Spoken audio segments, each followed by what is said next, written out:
Hi, Dr. Detail. What's our counterpart doing? I think he's doing an experiment, if I had to guess. I think it's something about aperture and focal length. Oh, hi, Dr. Detail. Hi, my other counterpart. Hi. Hello. What's going on? Dr. Detail thinks that our counterpart is doing some sort of experiment based on aperture and focal length. You know, I've heard that focal ratio is the only thing that matters in terms of getting the most signal. Really? Well, I've heard that it's the diameter of the aperture. That's the only thing that counts. What do you think, Dr. Detail? Well, I think you're both right. Welcome to Deep Sky Detail.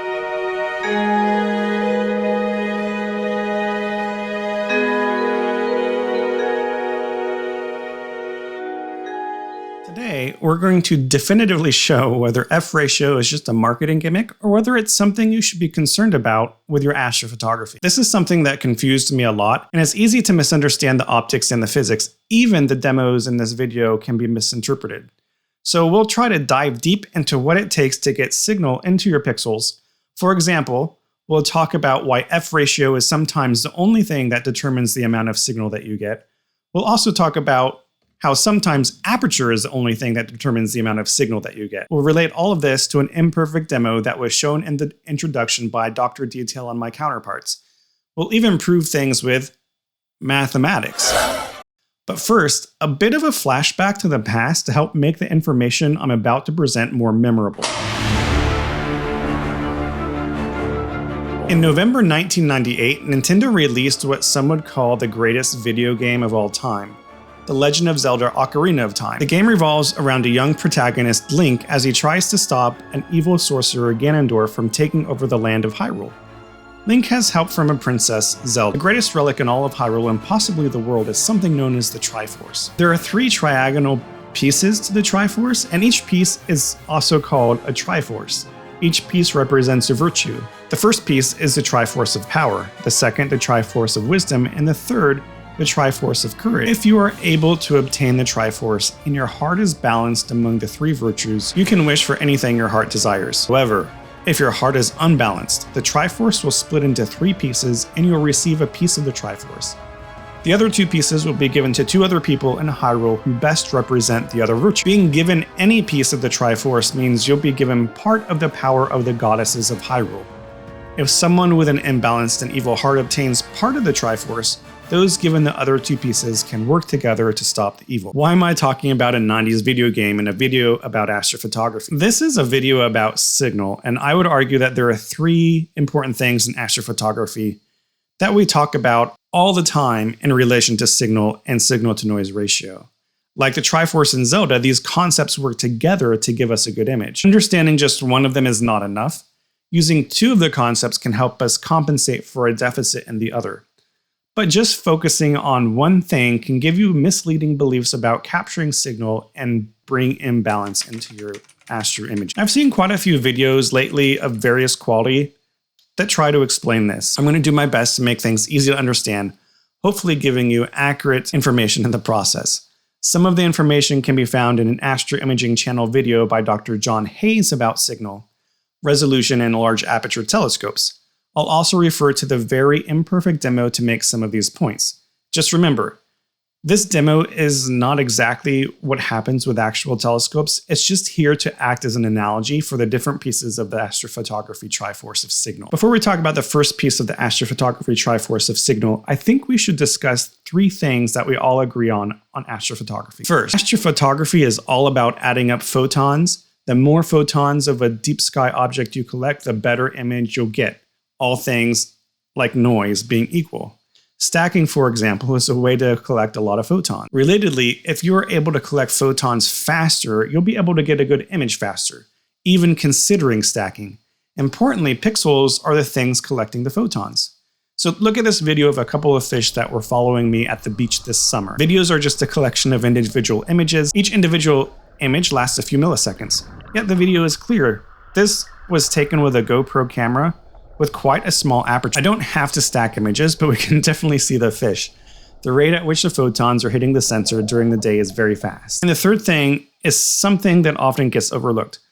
Human visual perception is a bit weird. When the signal is very high, it's actually really hard to tell a difference in signal between 2 images. More accurately, the signal-to-noise ratio. In the video of the fish, I could probably half the frame rate, meaning decrease the exposure time and adjust the brightness in post-processing, and the average person probably wouldn't notice. But in astrophotography, we're not dealing with bright objects. Things are really faint. You will be able to tell the difference in signal, more accurately SNR, in the faint areas. This creates weird situations where if you compare two stretched subframes where one has 50% more signal, you might focus on the brighter areas and think both subframes are the same. In reality, they're not. For me and most astrophotographers, I'm not worried about the bright areas of the subframe. An image starts to look good when the fainter parts of the deep sky object start to blend in with the sky background. What often happens with me at least is that I'll think an image needs 5 hours of data, I'll stack the image and notice that very faint signal that I didn't notice at first is starting to show up. That faint signal doesn't blend in well with the background, so I'm not satisfied with the image. What do? I gather more data and I stack again. Well, now even fainter signal starts to show up and I keep repeating until I'm satisfied. Getting a good image takes time, and relatedly to the second point, if I can gather signal more quickly, those faint areas will start to look good more quickly. One last very important point. The demos and the math that I'll be showing don't apply to stars. Those are a bit different because they're point sources of light. The stuff in the video is all about extended objects like galaxies and nebulae. All right, let's get into it.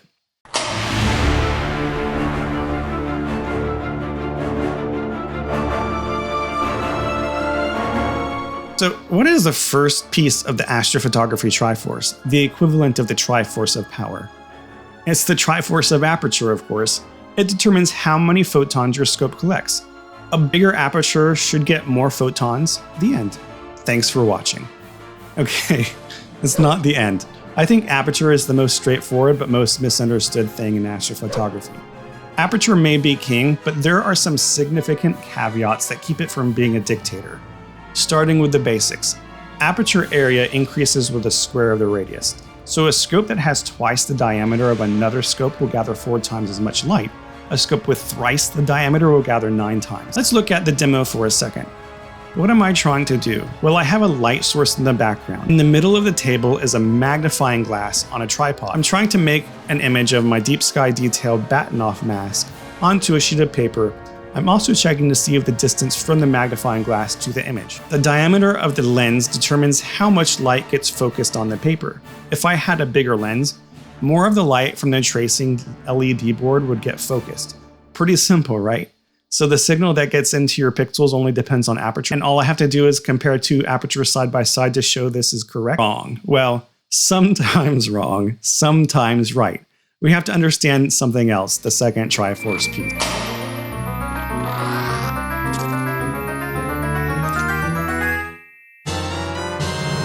So this is interesting. The image is in focus about 15 inches away from the magnifying glass. I'm going to move the magnifying glass further from the Bachten-Off mask and measure the image distance again. Now, the image is in focus only 9 inches away from the glass, but compare the size of the Bachten-Off mask in the image on the piece of paper. It is much smaller compared to the original measurement.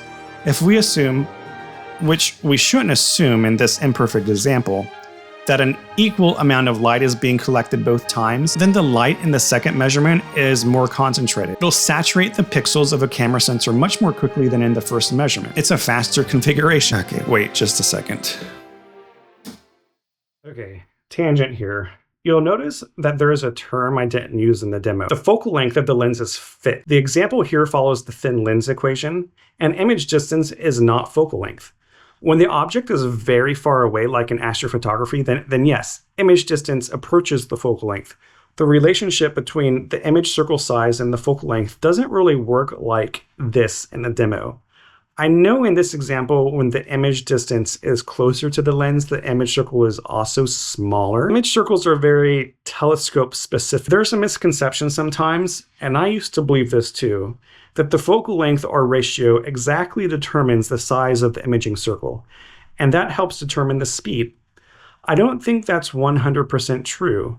An image circle of a 24-inch f6.5 ratio telescope might be 75 millimeters in diameter, and a 2-inch f6.5 f ratio telescope, which is like 12 times smaller in aperture, might have an imaging circle of 40 to 50 millimeter. The difference in image circle size doesn't really relate well to the speed between the two scopes.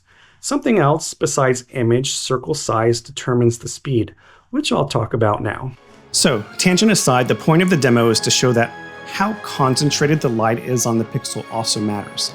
Focusing on aperture alone is insufficient sometimes. You have to also consider the side view of the telescope, like how long the light has to travel before it reaches focus. Field of view in an astrophotography image depends on two things: focal length and sensor size. The longer the focal length, the more zoomed in you'll be.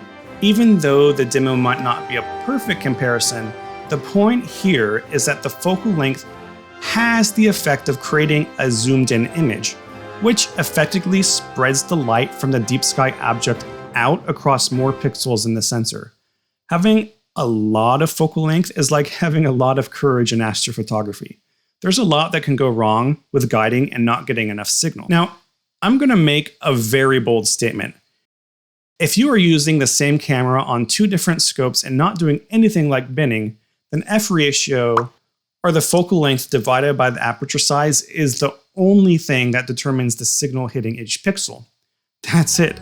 I'll do an intuitive demo first in GIMP and then show you the math.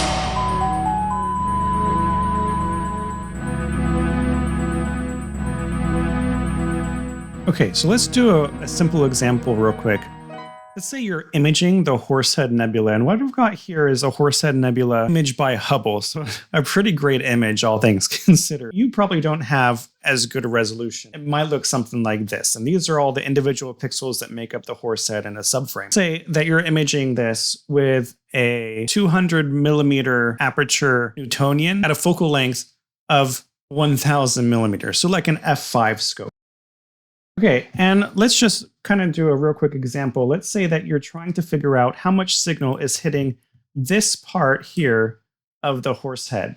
And for demonstration purposes, let's just say that the signal, when you combine all of these pixels, is 90. So the signal is 90. We have 9 pixels here, so the signal per pixel is going to be 10. That's pretty straightforward. What would happen if we doubled the aperture and also doubled the focal length? So let's go ahead and represent that here. Let's zoom back out. We double the aperture and we double the focal length. Now we have still an f5 scope. The diameter of the scope is now going to be 400 millimeters. Focal length is going to be 2000 for an f ratio of 5. Because we've doubled the diameter of the telescope, we should be increasing the signal of the area of the Horsehead Nebula by 4. So this is the same area. The signal is now not 90, but 360. We actually have more pixels sampling that area of the sky, and this is really important. We don't have 9 pixels anymore, we have 36 pixels. So the signal per pixel is going to be 360 divided by 36, which is going to be equal to 10. Again, we haven't gained any signal per pixel in our image. You can't just think about the diameter of your aperture. You also have to think about the focal length, because that determines how spread out the image will be on the sensor. So even though the 400 millimeter aperture telescope is getting 4 times as much light, it's spreading that light over a larger area and everything equals out.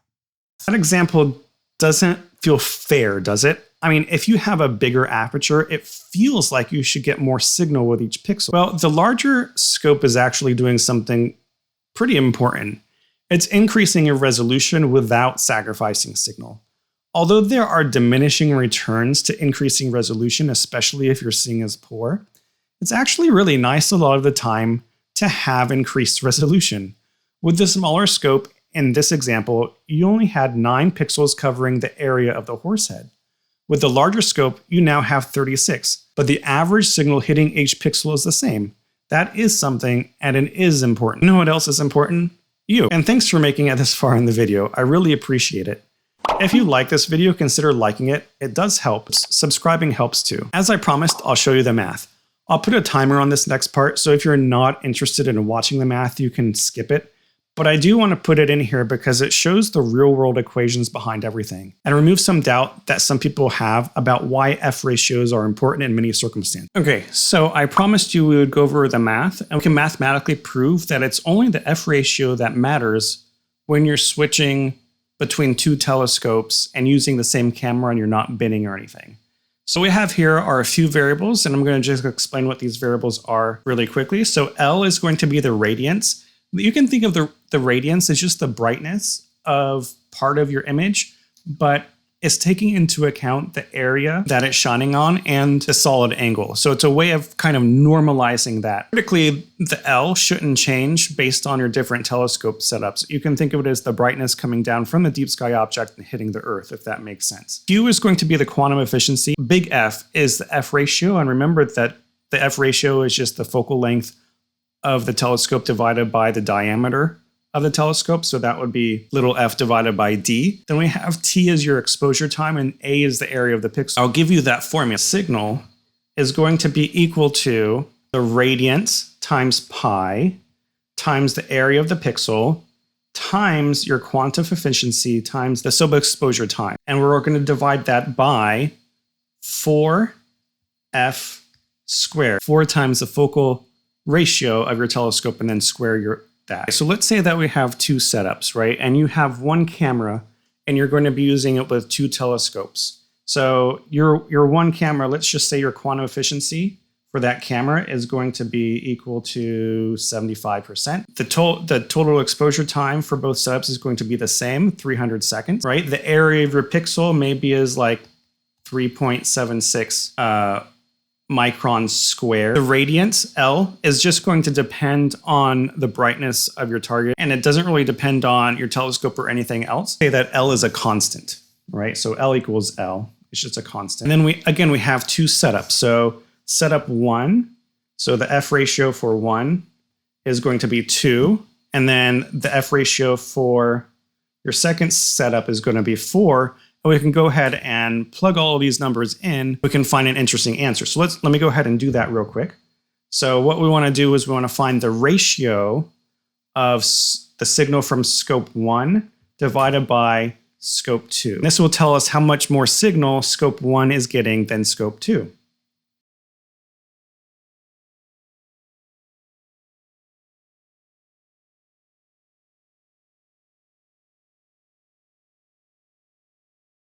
I sped things up, I did all the math, and you can see that everything between, and it's just simple algebra, right? Everything between the two setups cancels out except for the F ratio. So on the top, we've got the inverse of the F ratio of setup 1. On the bottom, we've got the inverse of the F ratio of setup 2. We can flip those things over to simplify, and we can see that setup 1 with an F ratio of 2 gets 4 times the amount of signal. Setup 2, which has an F ratio of f4. And I think what all of this boils down to is that if you have two systems and you're using the same camera, then the ratio of the signals is just going to be the inverse relationship of the F ratios squared.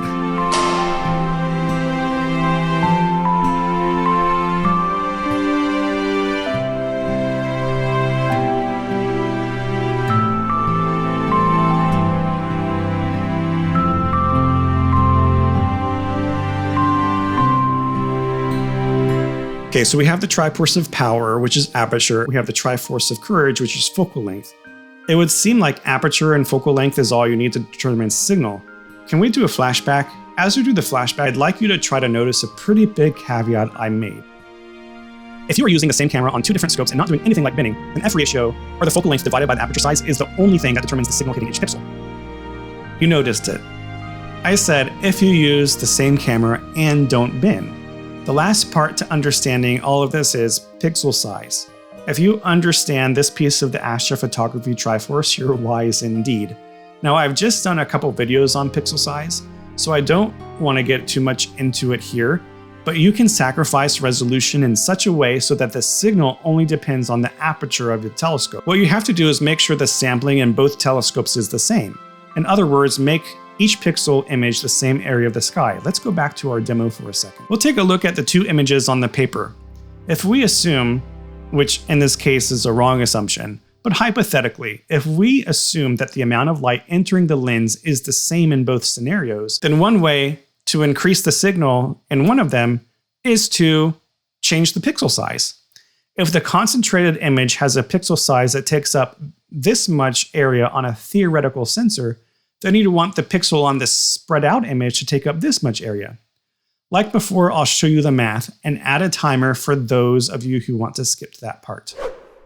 We looked at using the same camera on different telescopes and not bending, not changing the pixel size or doing anything. We can see that the signal hitting each pixel only depends on the f ratio. So what would happen if we changed the pixels so that the sampling matches for both scopes? So the area of the pixel we're going to define as theta, which is the angle that determines how large a part of the image is showing up on the sensor, times focal length of our telescope. And this, of course, is the same thing as theta times a diameter of our telescope times the focal ratio of the telescope.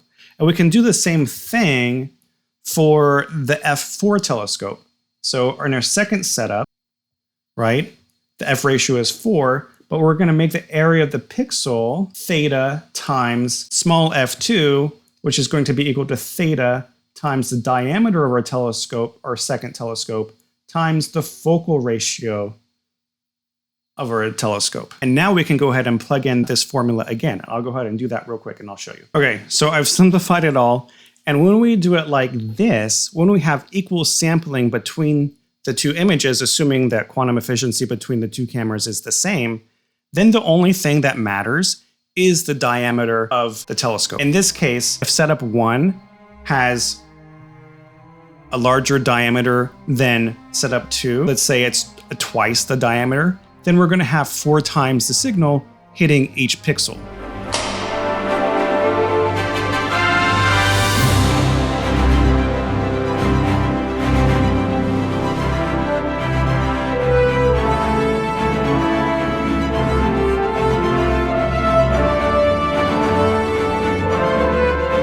We now have all 3 pieces of the Triforce.